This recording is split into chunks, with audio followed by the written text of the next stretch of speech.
You know those stories, the ones that really pull you into a city's hidden history? Mm-hmm. The underbelly stuff. Exactly, the power struggles, the figures in the shadows. That's where we're headed today. Okay. We're going to unpack the story of the Mullen Gang, a name that definitely echoes through a certain time in South Boston's past. Yeah, a time marked by some pretty intense rivalries, a real fight for control. And our guide for this deep dive is this document we've got, mullengang.pdf.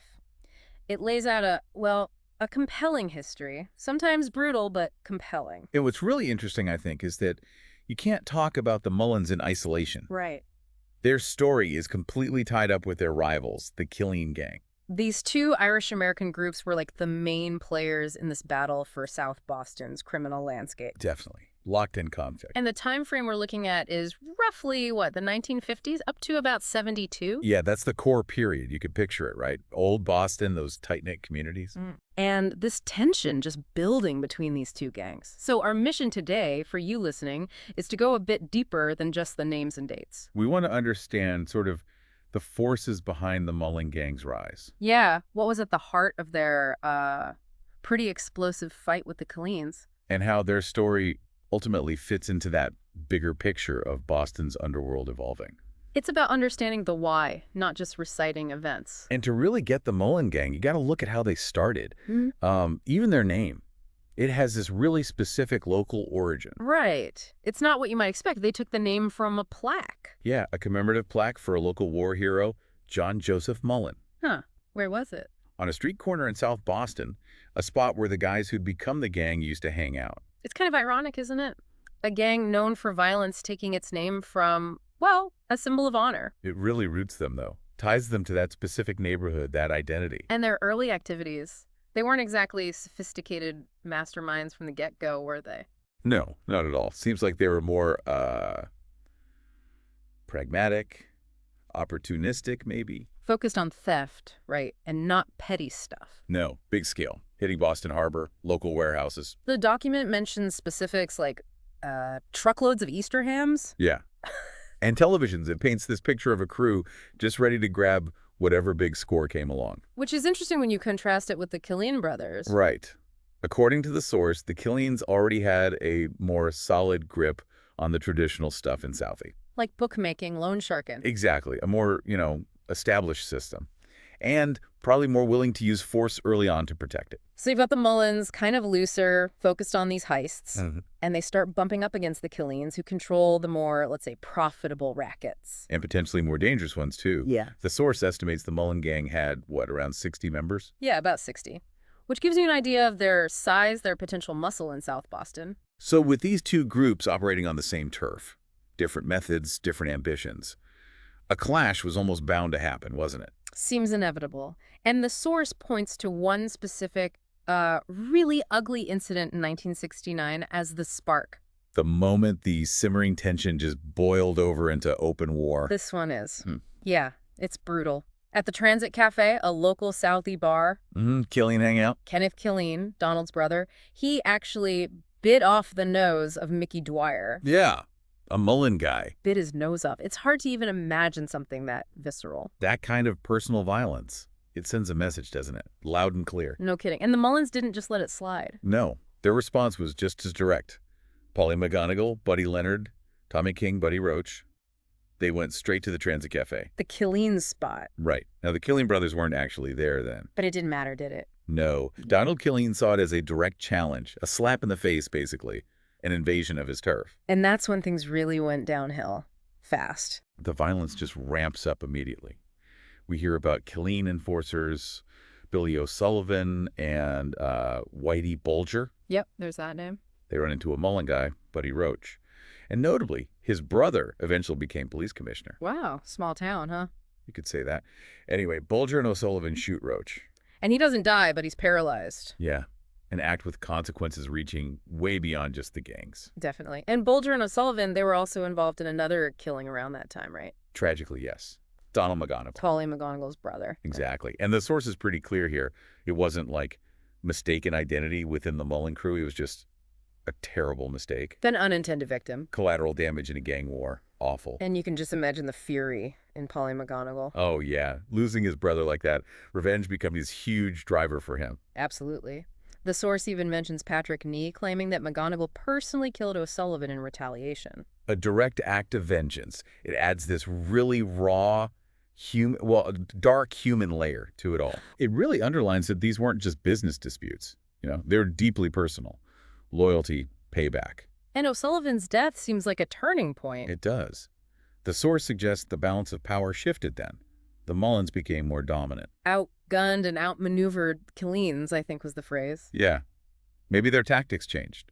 Or maybe losing O'Sullivan just weakened the Killeens significantly. Whatever the reason, that shift leads right into the next major event. A huge one. The killing of Donald Killeen himself. Right. May 1972. And it wasn't even in Southie, was it?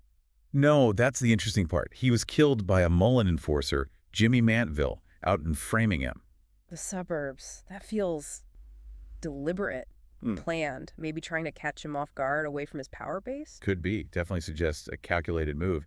And with Donald Killeen gone, leadership of that faction basically falls to Whitey Bulger. Who was apparently hiding out on Cape Cod at the time. Yeah, which is kind of wild. How do you take charge while you're laying low? Good question. And this is where the story takes another twist, doesn't it? Instead of just more killing. A truce. Yeah. Patrick Ney, from the Mullen side, he pushes for it. Which, again, is fascinating because some Mullens, especially Polly McGonagall... Still grieving, still wanting revenge. Exactly. They apparently wanted Bulger dead. Yeah. Period. So why did Ney push for peace? What was his thinking? That's a key question. Maybe he saw the escalating violence was just going to wipe everyone out. Or maybe he sensed a bigger player emerging on the scene. Because the mediation involved some heavy hitters, right? Oh, yeah. Howie Winter from the Winter Hill Gang. And Joseph Russo. Patriarcha crime family ties. Right. These guys step in. They organize a sit-down. Chandler's Restaurant in the South End. A classic mob meeting. And the outcome. Consolidation. Basically, both the Mullens and the Killeen remnants get absorbed. Into the Winter Hill Gang. Yep, 1972. With Howie Winter now the overall boss of this new combined entity, it's a massive restructuring of crime in South Boston. But consolidation doesn't mean peace and quiet for everyone involved, does it? Not by a long shot. In the aftermath, Bulger. He climbs the ladder. Fast.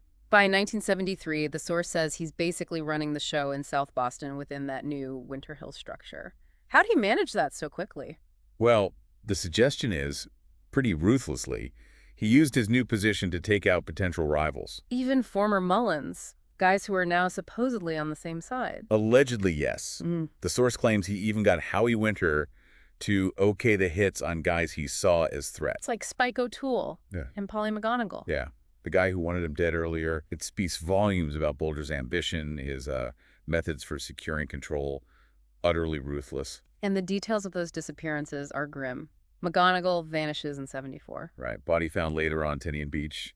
Then Tommy King, another ex-Mullen who'd actually been hanging around with Bulger. He disappears too. Vanishes in 75 after some kind of argument with Bulger. John Martirano, the hitman, is suspected in that one. It just shows how brutal that consolidation really was, wiping the slate clean. Exactly. And how dangerous those shifting alliances could be.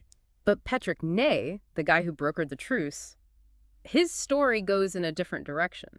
It really does. Once Bulger takes over, Ney is kind of pushed aside in Southie. So he moves to Charlestown. And gets involved in something completely different. Yeah, smuggling weapons to the Provisional IRA. Wow. The source mentions he spoke Irish. Yep, had that background. He even wrote a memoir about it, A Criminal and an Irishman. It's quite a pivot, isn't it? From local gang wars to international arms running. Absolutely. And he's apparently back living in South Boston now. Seems so. Still connected to the old neighborhood. So, if we look back at the key players, you've got Polly McGonagall, the Mullen leader, driven by that fierce need for revenge. Donald Killeen, the rival boss whose murder was such a turning point. Patrick Ney, the Mullen who brokered the peace deal, then went down the IRA path. And Whitey Bulger, who just maneuvered through it all to come out on top. Yeah. Ruthlessly. Plus figures like Tommy King, caught in the crossfire later on, and Kenneth Killeen, whose bite really set things off. And what strikes me is how this war, which seems so localized, just South Boston gangs. Yeah.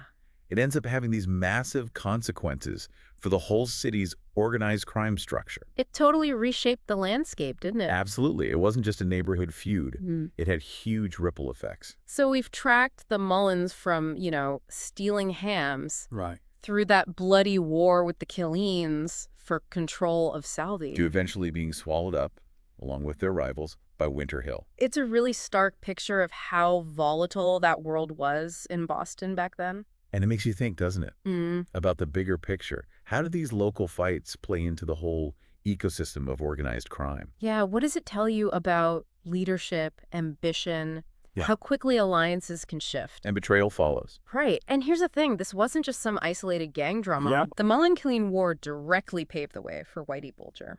His rise to become this, infamous figure in Boston history. A local conflict with profound, long-lasting citywide impact. It's incredible, really. So what does that tell you, maybe, about how power works? Not just in the underworld, but maybe elsewhere, too. That's a great question. How quickly things can change, how the balance shifts, and the fallout for everyone involved and the whole community around them. It really does make you think, because behind the headlines and the gangster movie stuff, these were real people with loyalties, fears, reasons for doing what they did.